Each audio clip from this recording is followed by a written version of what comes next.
This is the briefing session for round 10 of the academic promotion scheme here at the university. And I have a lengthy enough presentation because I want to go through a fair bit of information with you. And the presentation has three parts: an overview of the scheme, focusing in then on the criteria, and then some final comments that I want to make. The overview. So, some basic points about the scheme. The key principles of the scheme. So, the key principles are that promotion is based on achieving recognized standards. It's based on academic peer review, including an external peer review. And there is no cap on the number of places for promotion.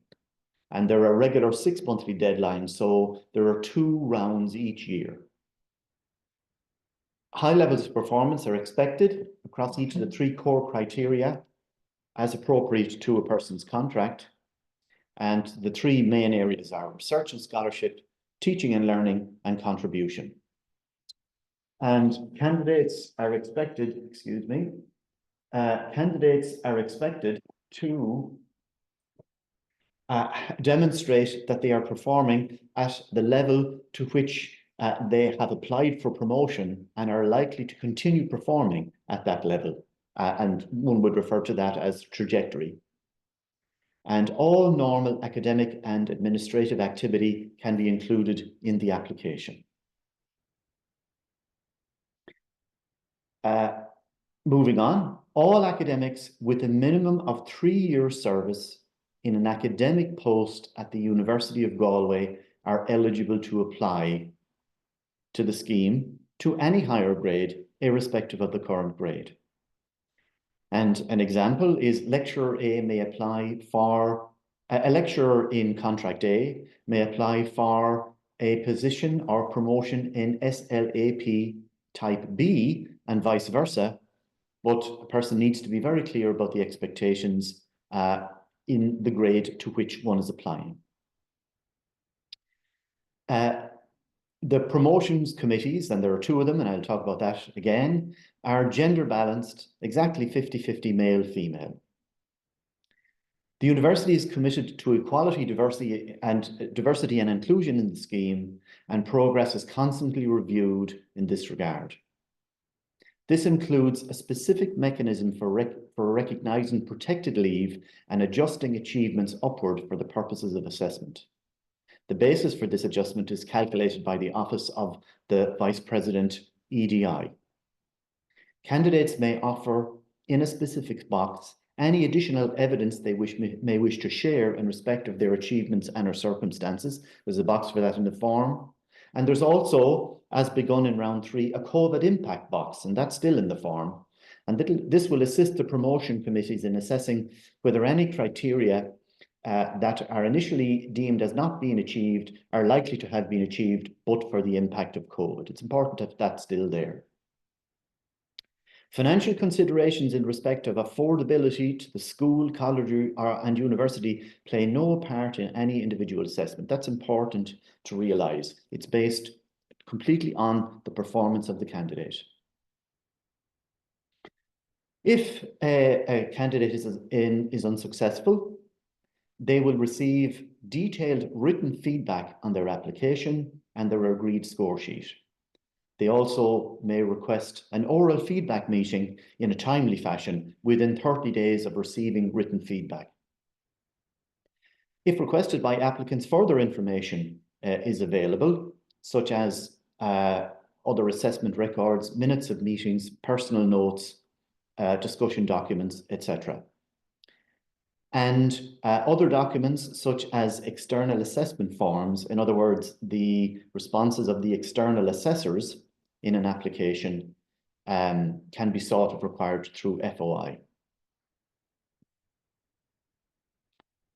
And any unsuccessful applicants may appeal to the Academic Promotions Appeal Committee, the APAC. And it is a requirement of the scheme that a candidate attend for oral feedback in order to be eligible to appeal. And any appeal must be lodged within 30 days of the oral feedback meeting.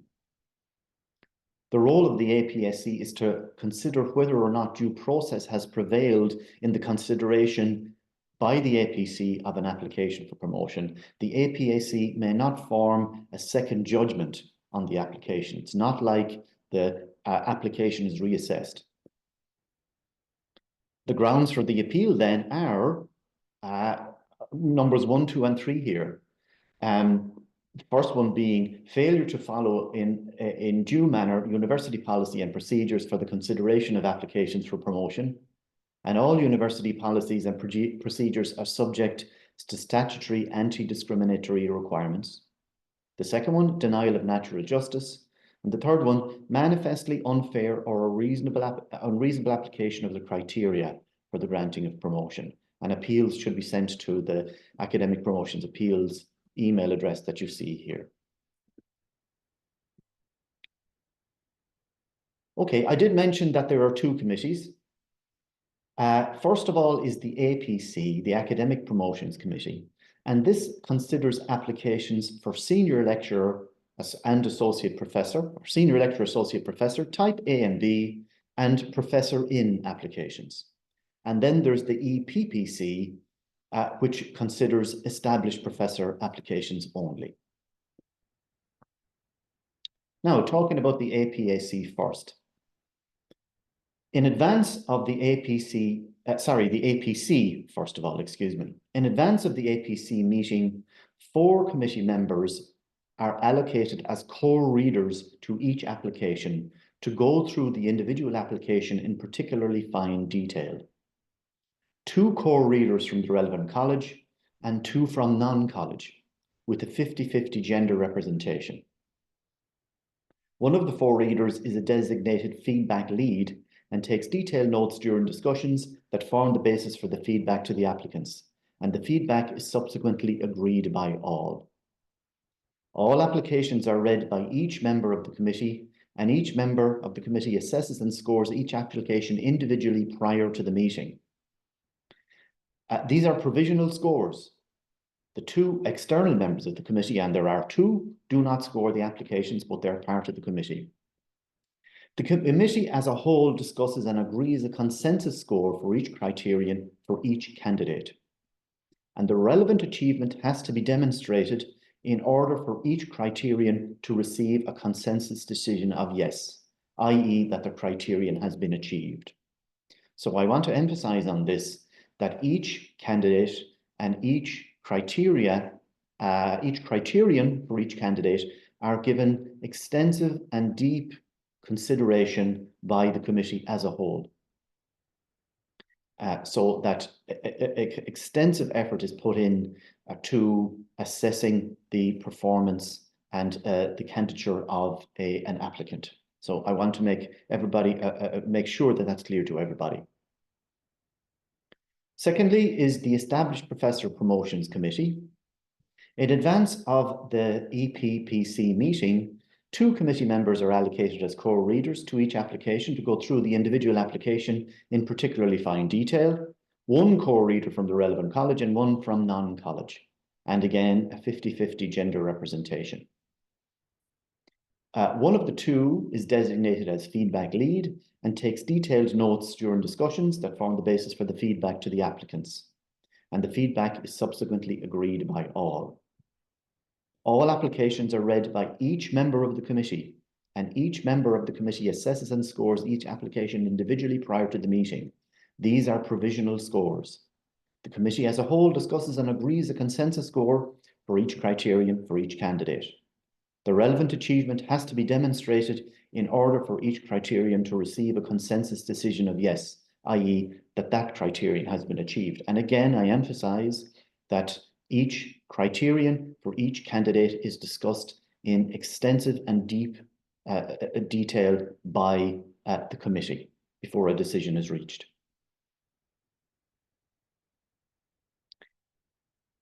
Prior to the meetings, each member of the committees of the two committees submits their provisional scores in respect of each candidate. The scores are then transposed onto a spreadsheet, and this is the basis for the discussion at the meeting. A score of 1 means the candidate is assessed not to be achieving a criterion. A score of 2 means the assessor is unsure and needs input clarification from the discussion at the APC or EPPC. And a score of 3 means that the candidate is achieving the criterion. Where there is a majority of 3s and no 1s, the score is considered to be on an automatic yes under this criterion, unless a panel member raises a discussion point. All other profiles necessitate further discussion, and from this discussion, consensus usually emerges. There must be a consensus that a criterion is being achieved for a final consensus decision of yes. The consensus decision can only be yes or no. And the protected leave multiplier and COVID-19 impact statements or information are factored into the discussions and decisions. So on the next slide is a sample, a fictitious scoring sheet for you to see the information the summary information of the scoring that's presented to the committee when the discussion for that candidate is being had. You can see assessors there, and each having given a score. And you can see, for example, in criterion 2, the TNL criterion, in this hypothetical case, they're all 3s, and that would be considered then an automatic yes. And in criterion 1, for example, research and scholarship, it's a majority of 3s. And there again, you can see that that's a considered yes, considered to be a yes. Further along this fictitious or hypothetical record, you can see situations where there are 1s. And where there are 1s, for example, item 5 there, national, international standing, you can see there's a considerable number of 1s there. And then that would be discussed, as I say, in detail and given extensive consideration by the committee to reach a consensus. And in this case, it's a no. And there are other examples on this sheet where there are 1s, but following discussion, the consensus is a yes. So as I say, the scores are simply provisional, and the decision is made through the extensive and careful deliberations of the committee.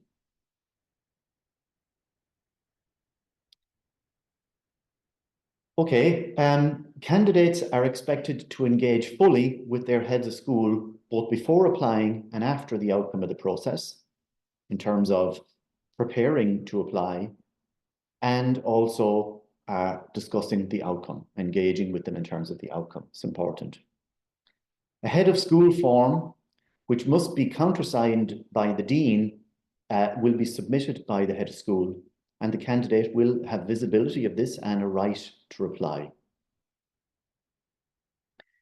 The default adjective as used in the guidelines for criteria at each level, unless one of the others or one of the other adjectives is explicitly used for an individual criterion, is as set out here.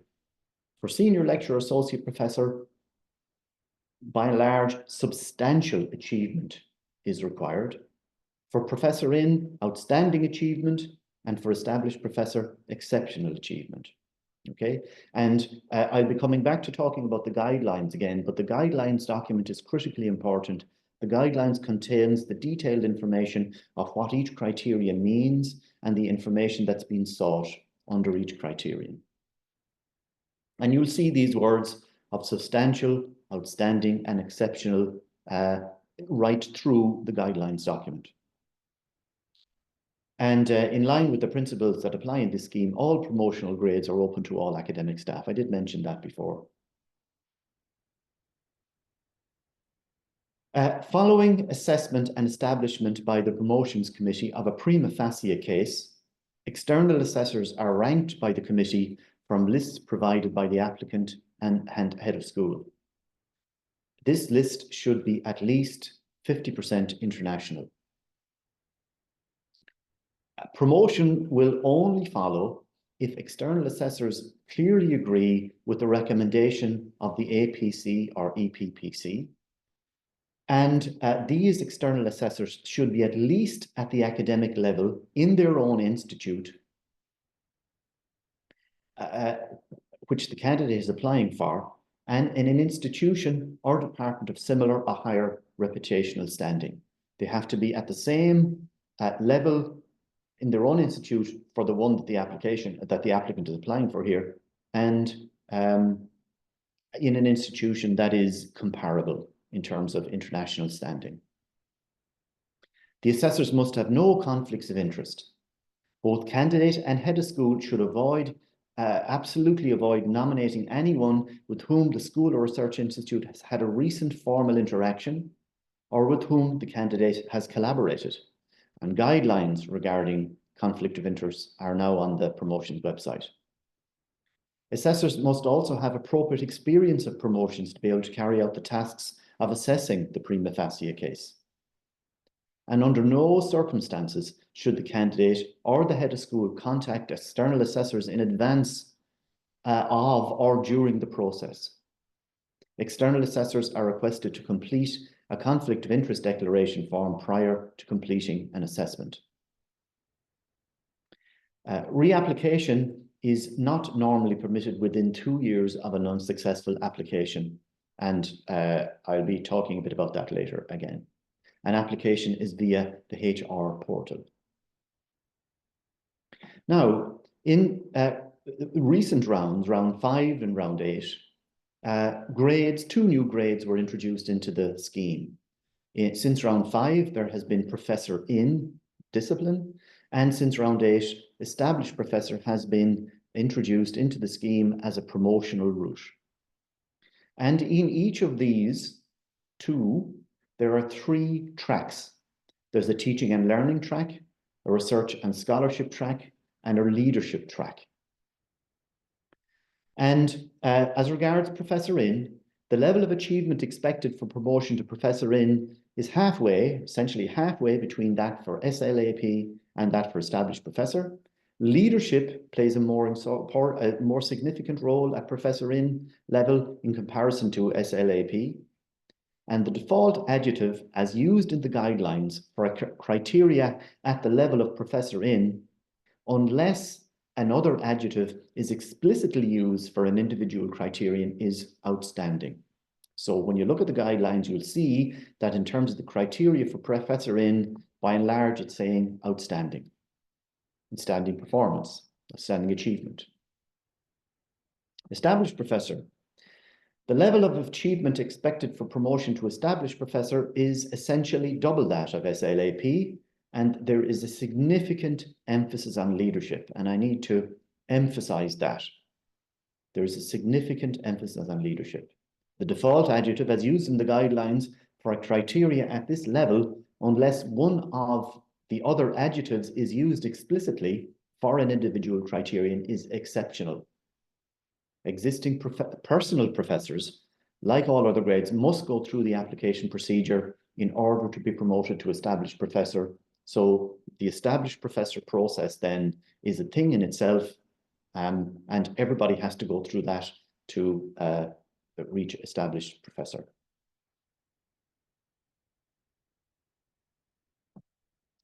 Meeting the criteria. It will be possible to fail to meet a single non-core criterion in your application and still be promoted if, in the assessment of the committee, there are enough compensating achievements in the rest of the application. Following a considered discussion, the committee have agreed on wording that is used as a principle in determining a safe and consistent manner if an applicant established a prima facie case in the round, and that's what I'm referring to here, in the round.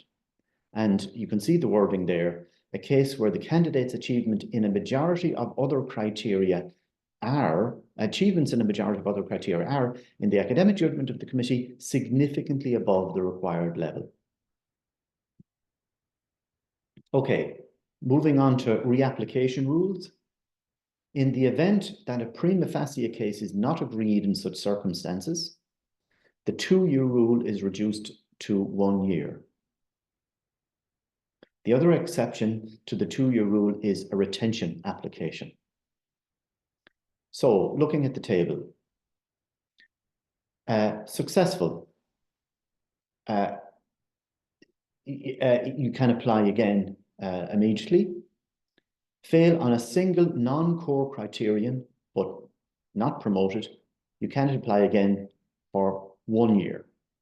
Fail on a core criterion, you cannot apply again for 2 years. Fail on more than one non-core criterion, you cannot apply for 2 years. So these are the rules for reapplying, the time limits for reapplying that are applied consistently across the process.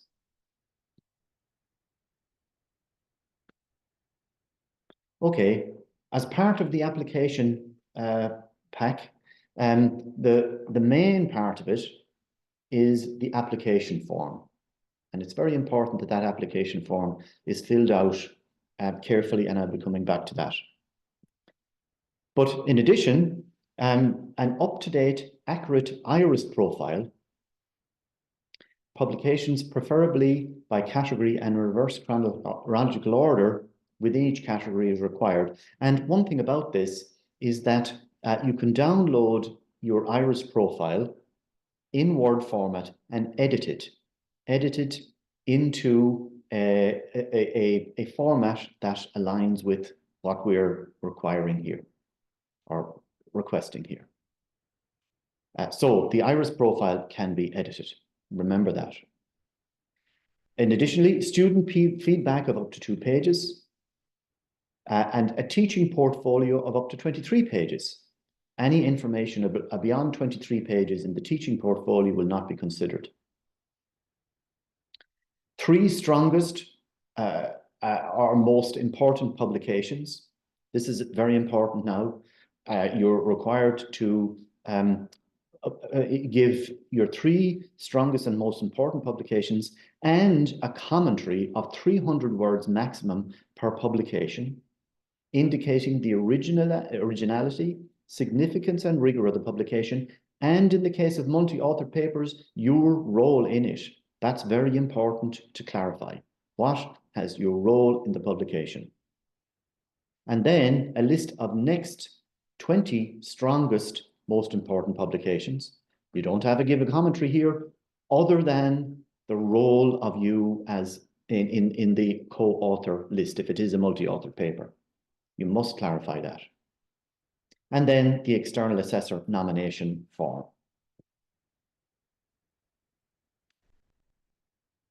Additionally, in terms of making an application, performance for growth review, you need to confirm on the form that that's up to date. And for people who are making a reapplication, a tick box has been added to the application form as follows. In the event that the prima facie case is initially considered not to have been met, I authorize the Academic Promotions Committee to view the agreed score sheet from my most recent application at the same level and track. And the purpose of this is solely as a confidence check to establish and potentially reconsider a negative decision now that any criterion has been deemed to have been met in an earlier application at the same level and track. So this is called the confidence check. And please confirm whether you consent to this procedure by ticking the box, etc. So that's an important part to consider as well.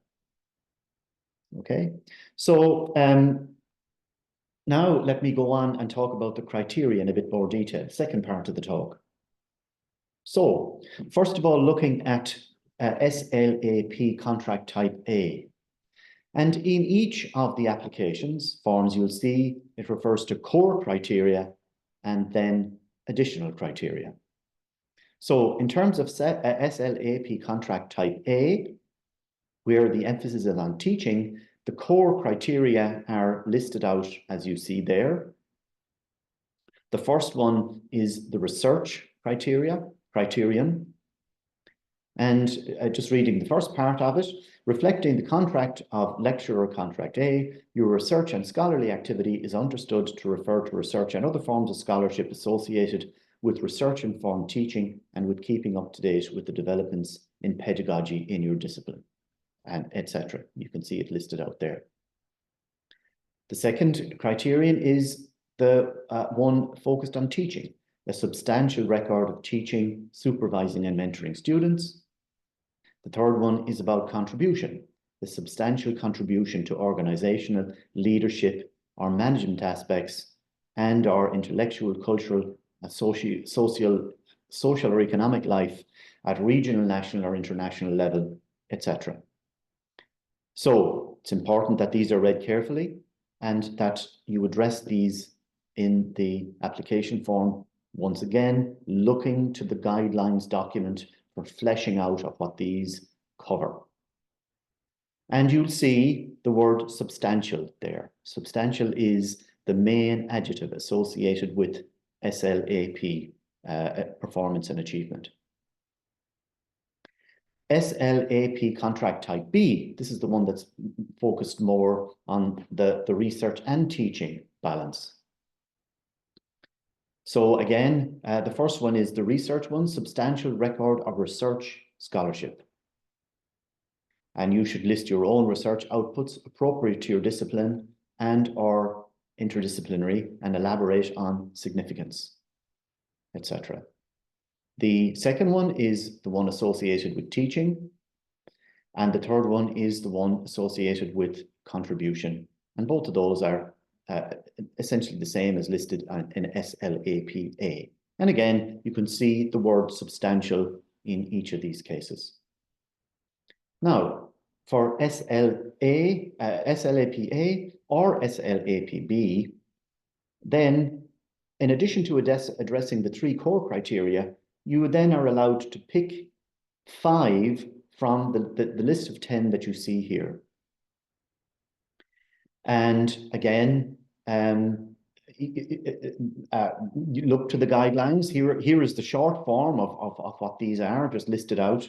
But once again, the guidelines go into significant detail onto what's meant by these. And you pick 5. And the advice, of course, is you need to carefully consider which of these 5 you pick to best represent or to best present your case for promotion. Moving now to Prof.In. In Prof.In, all of the criteria that you see here on the sheet must be met.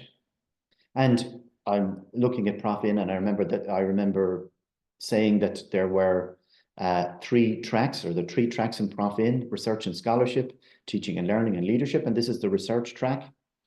And you can see 7 criteria there. The first one and the last one, the first one and the 7th one are core criteria. And looking through the various criteria there, you'll see the word outstanding, the adjective outstanding, coming up time and time again. Broadly speaking, outstanding is the adjective associated with Prof.In performance and achievement. The 7th criteria, the one focused on teaching in this research and scholarship track in Prof.In, is considered to be at the substantial level. Looking at Prof.In teaching and learning, this is the focus on the teaching side of things. And you'll see 2 core criteria there from the 7, the first one and the last one. And the one at the top, the first one in this case, is teaching, and an outstanding contribution to teaching is required. The 7th one, the other core criterion, is the research one. And you can see that in this particular case, the research criterion is considered at a substantial level of performance. But as I've been saying, in general for Prof.In, you'll see here that the word outstanding is the main adjective associated with Prof.In expectation. last but not least, on the Prof-Ins is the leadership track. And you can see here that there are 4 core criteria. The first 2 are directly focused on leadership, as you might expect. And the third one and fourth one are associated with teaching and research, respectively. And then you're allowed to choose 3 criteria from the list provided on the research and scholarship track or the teaching and learning track, and utilize those in your application for Prof-In leadership, or address those, I should say. And you can see that, again, the main adjective here is outstanding in relation to the teaching and research criteria, number 3 and 4. In this case, it is substantial, it's a requirement. But outstanding is the prevailing adjective for Prof-In. And finally, for Prof-In all tracks, these 2 core criteria must be met that are associated with contribution internally and externally. And they must be met at an outstanding level, no matter what, which of the 3 tracks you're going for. Okay. Next, we're moving on to talk about established professor. And again, this mirrors what I talked about for Prof-In largely. There are 3 tracks: research scholarship, teaching and learning, and leadership. And this is the research scholarship case.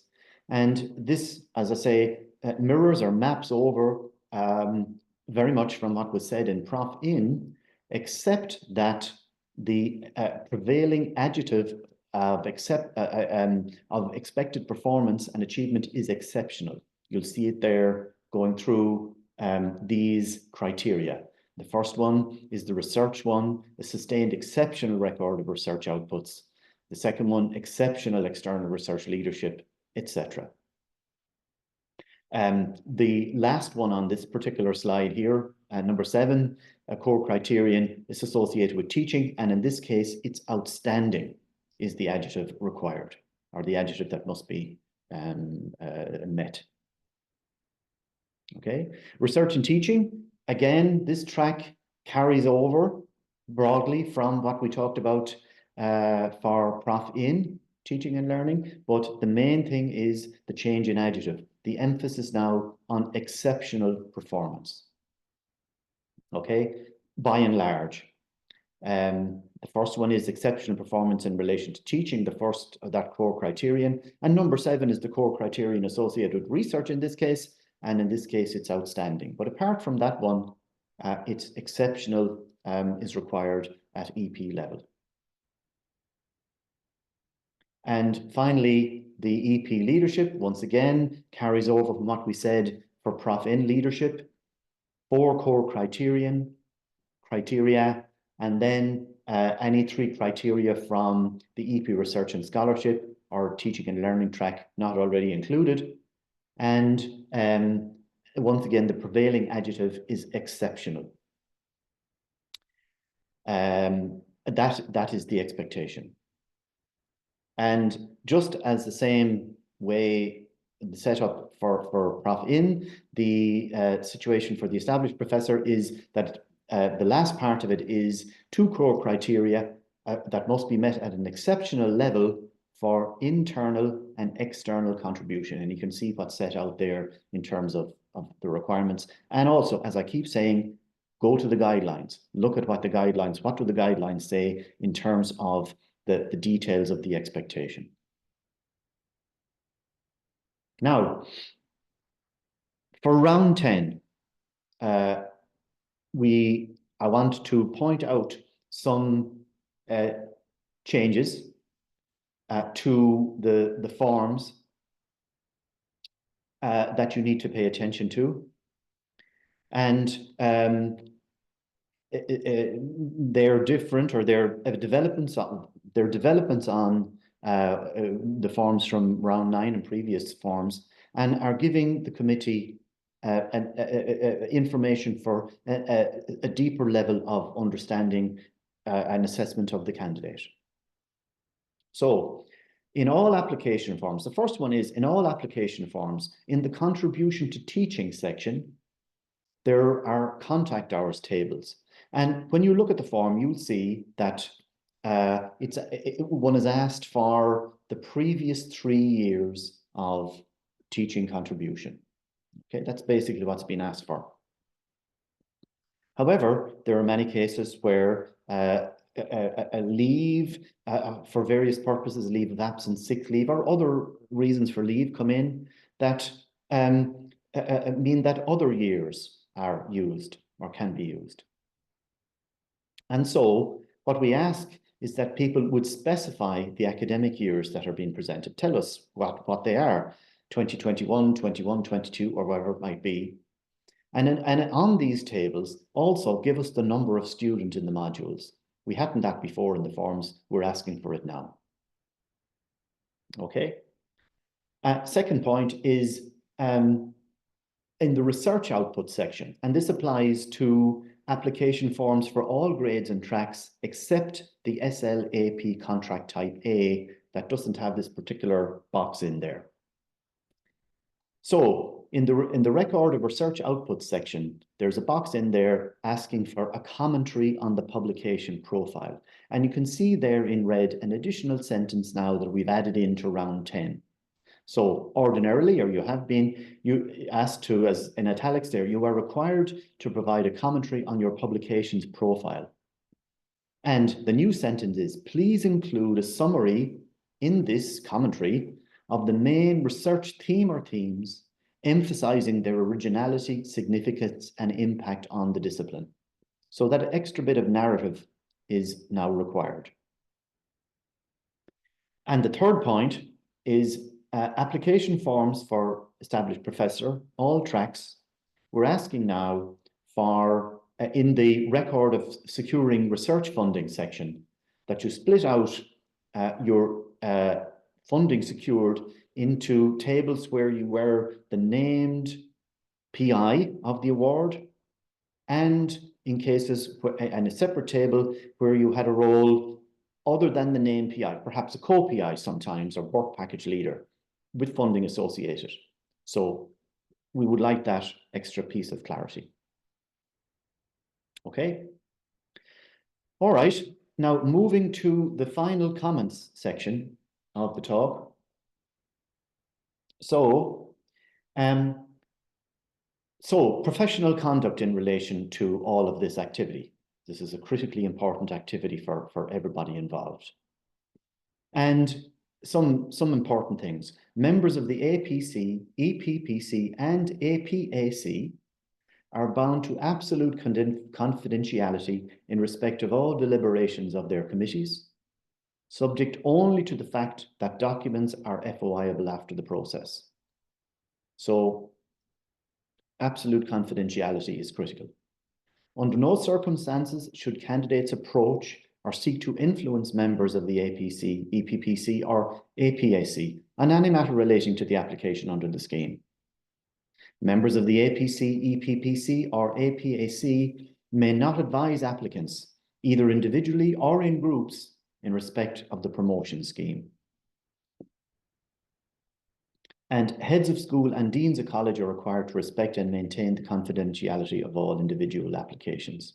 Any information that you want on the scheme, the portal to achieve that or to receive that is through our briefing session as of this morning, and if there are questions, we'll answer them as best we can, but it's through the academic promotions at University of Galway .ie email address. That is the vehicle, that is the channel for receiving and sending in information. Okay, so additional advice to you. Your application must be on the round 10 application form. It's just, it's not going to work. We can't accept it on previous application forms because there have been changes.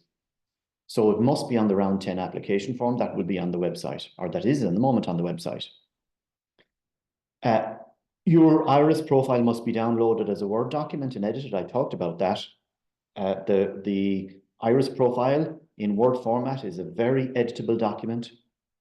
And you can, through that editing, you can use clear categorization of types of output in line with what's required in the application form, for example, and list publications in each category in reverse chronological order, most recent first.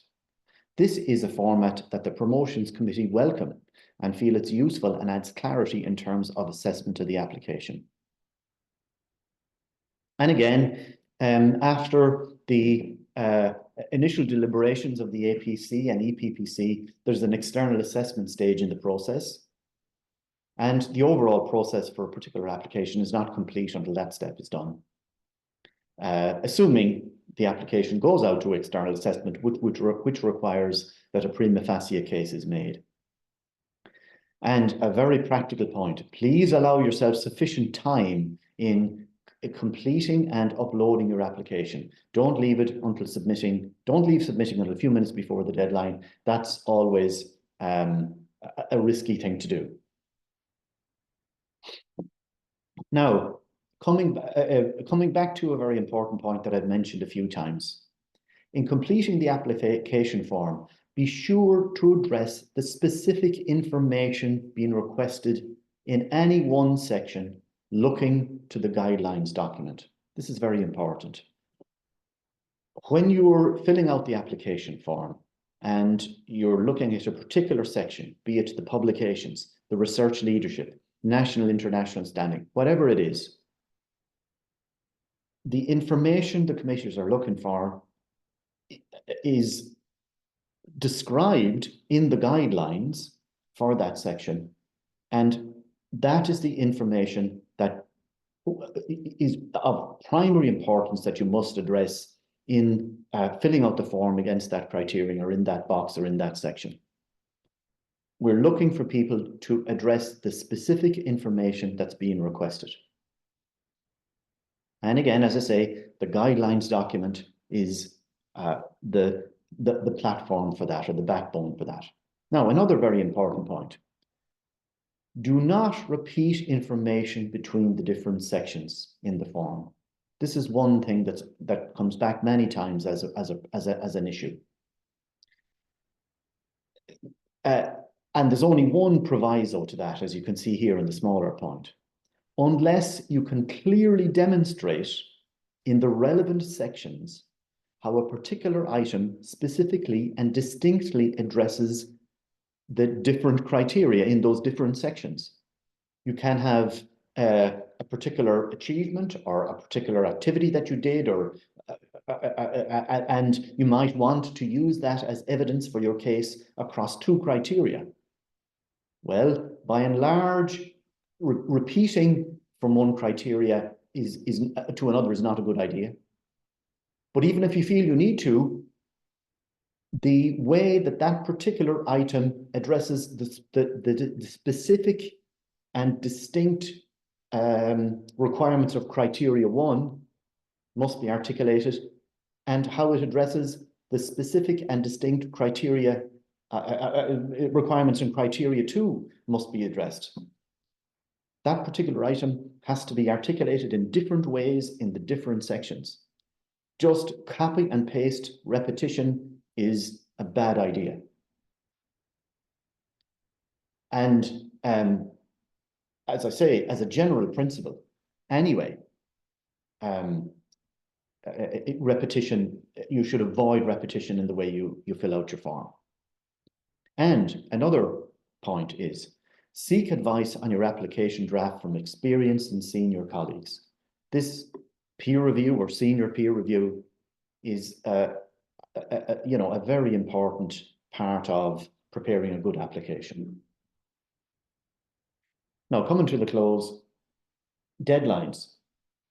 These are the deadlines for the upcoming calls, and we're now talking about round 10, and the deadline for that is the 30th of August. And the last slide is information, where to get information on the websites, and also, as I said, the vehicle, the conduit for information coming to us running the process, and information being fed back to you is through the Academic Promotions universityofgalway.ie email address. That is the way to send or receive information. Okay, and maybe I'll leave it there. Okay, and I'll unshare the screen.